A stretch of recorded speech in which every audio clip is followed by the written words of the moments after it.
안녕하세요. 저는 부산 대사교회를 섬기고 있는 권세광 목사입니다. 오늘은 여러분들과 함께 상실과 회복 사이라는 제목으로 은혜를 나누고자 합니다. 형제들아, 우리가 아시아에서 당한 환난을 너희가 모르기를 원하지 아니하노니 힘에 겹도록 심한 고난을 당하여 살 소망까지 끊어지고 우리는 우리 자신이 사형 선고를 받은 줄 알았으니 이는 우리로 자기를 의지하지 말고 오직 죽은 자를 다시 살리시는 하나님만 의지하게 하심이라. 오래도록 행복한 가정을 소원하며 신앙 안에서 아름다운 삶을 이루던 부부가 있었습니다. 남편은 대학에서 종교학을 가르치는 교수였는데요. 그러나 이 부부에게는 10년간 자녀가 없어 매일 기도하며 은혜의 때를 기다리던 중 드디어 이들에게 자녀가 생기고 연이어 네 자녀를 얻게 되었습니다.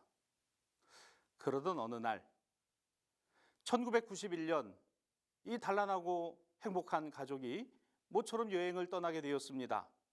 출발 전날 그의 부인은 여보, 우리에게 이런 행복을 주신 하나님께 너무너무 감사해요 라는 대화를 나누며 잠자리에 들었습니다. 그리고 다음 날 2살부터 8살까지 아직 어린 남매들과 자신의 어머니를 태우고 아이다호 근처 인디안 마을로 여행을 떠났던 가족은 이제 즐거운 여행을 마치고 집으로 돌아오게 되었습니다. 집 도착 불과 10여 분을 앞두고 반대편 차선에서 단 한 대의 차가 쏜살같이 질주를 해오더니 이 단란하고 행복한 가족이 탄 차를 그만 정면 충돌을 하고 말았습니다.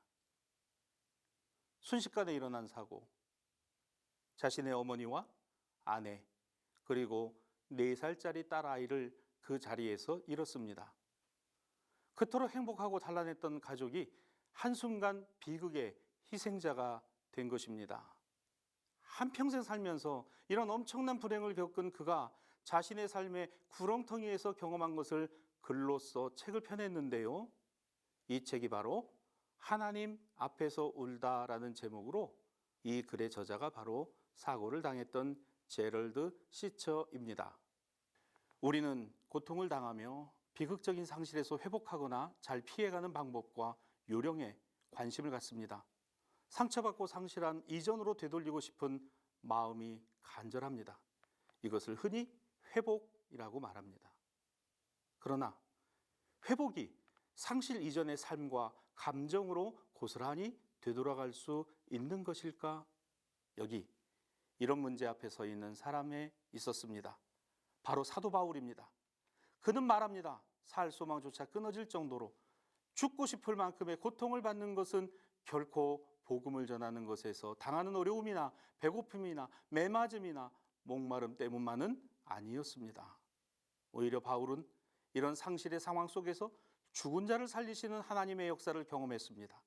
당하면 당할수록 고통과 아픔이 큰 것만이 아니라 위로와 은혜 베풀어 주심 또한 크다는 사실을 고백합니다.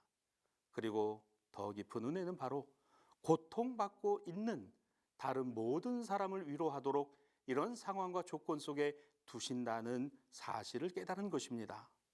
환난과 고통에 눌린 인생이 아닌 하나님 아버지와 그 아들 예수 그리스도를 통하여 압도하는 은혜와 위로 속에서 비로소 우리는 성육신, 곧 상실과 회복의 은총을 깨닫게 된다는 사실입니다.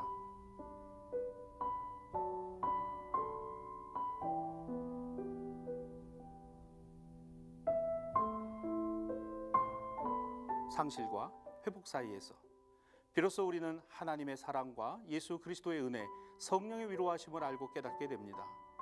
때로 상처를 입고 살아간다는 것, 그로 말미암아 상실감이 커질지라도 또한 하나님의 회복을 얻게 될 것입니다. 고통과 상실이라는 경험은 우리가 최후로 경험하는 마지막, 곧 죽음처럼 피할 수 없는 부분일 수 있지만 그렇다고 해서 그것이 필연적으로 우리의 삶을 주장하는 결정적인 요소가 되지 않는다는 것을 기억합시다. 우리를 바꾸시는 분은 주님이십니다.